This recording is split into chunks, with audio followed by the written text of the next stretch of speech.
Joining us right now is Kentucky Senator Rand Paul. Senator, it's good to see you. Thanks so much for joining us. Morning. So I want to ask you to educate our viewers, help us better understand the pushback. First of all, do you think President Trump's message to the Republican conference will sink in with 24 hours to go before this vote? You know, the thing we've always been unified on, all Republicans, all stripes of Republicans have wanted repeal. We just haven't been unified on Paul Ryan's plan to replace. A lot of his replacement to us looks a lot like Obamacare, maybe Obamacare light, and so we're just not for that. We're not for subsidies and taxes and mandates and insurance company bailouts. We're just not for that.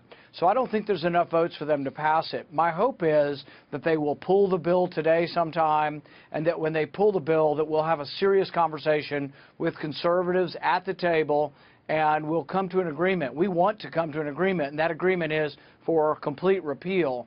If you only partially repeal this and you leave the insurance mandates in place, the insurance premiums are going to continue to skyrocket, and people will say, well, what did you guys do? We let you win the election so you would fix it, and you haven't fixed it. The Ryan plan will not fix it, and insurance premiums will still rise if we pass that plan alone. Okay, so then you're not really controlling the cost, which was one of your most important issues there. Make sure to get the cost of health care down. What do you want to see? Let's say they pull the bill today. You'd like to see them pull the bill. If they were to pull it, what other important changes do you want in this bill or in a new repeal, like, for example, Medicaid expansion, these tax credits, also troublesome to you? Give me two things that the GOP needs to do to make this vote better, to make this bill better, to get a yes vote from you. We need to have something in the bill that offers hope to people who don't have insurance. The biggest thing that we can offer people who don't have insurance to get lower prices is joining a co-op or an association. So that needs to be part of this bill. I think it actually could be ruled by the chair of the Senate to be eligible under the budget rules. That's why a lot of us are promoting that Vice President Pence should take the chair, and he should make the decision on what is reconcilable under the budget rules. We think there's a lot more that can be done in this bill to repeal insurance regulations and to allow people to join buying groups to bring their prices down. Look, I know you were walking around with a copier a couple of weeks ago, basically saying, where is this bill? Let people see it.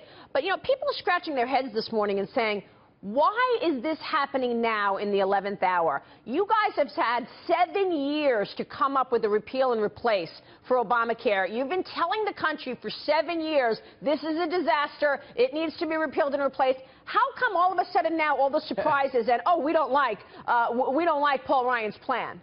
Well, the interesting thing is we voted dozens of times, in the House at least, they voted dozens of times to repeal Obamacare. But they didn't vote on Paul Ryan's plan dozens of times. They kept voting on a clean repeal. And then at the 11th hour, he decided that he was going to keep parts of Obamacare. He was going to keep parts of the taxes. He was going to keep subsidies. He was going to keep an individual mandate, but even more insultingly, you have to pay the insurance company. And he's keeping significant amount of funds that will be funneled in as an insurance subsidy. So that's not what we ran on. That's not what we voted for. So if there is a fault to be had, it's in the leadership putting forward something that is not what we ran on. Why? Why would he put something on without checking with members to make sure that he had the votes and the buy-in? I think he checked with some members, and those were the members who do want Obamacare light. So, you know, their conservatives don't want it. The conservative grassroots across the country that showed up at Tea Party rallies and I think got this House majority elected, they don't want it either. But I think that there's a little tone deafness up here. They're not realizing, but I say go home and listen to people on both sides of the equation. Nobody likes the bill. So if they pull the bill today, that obviously means no House vote tomorrow. Yeah, but there's not a rush to do it in one day. I think we could have, you know, couple of weeks of discussion. The most important thing is that conservatives should have a seat at the table, and we shouldn't be voting on Obamacare light, and there should be hope for people. There's no hope for anybody in this. We're taking away their government subsidies and replacing it with half as many government subsidies. That's not going to make anybody happy. There needs to be something good in the bill that we could go home and say millions of people will now be able to join a co-op and get out of the disastrous individual market and get a better price and be protected from pre-existing conditions.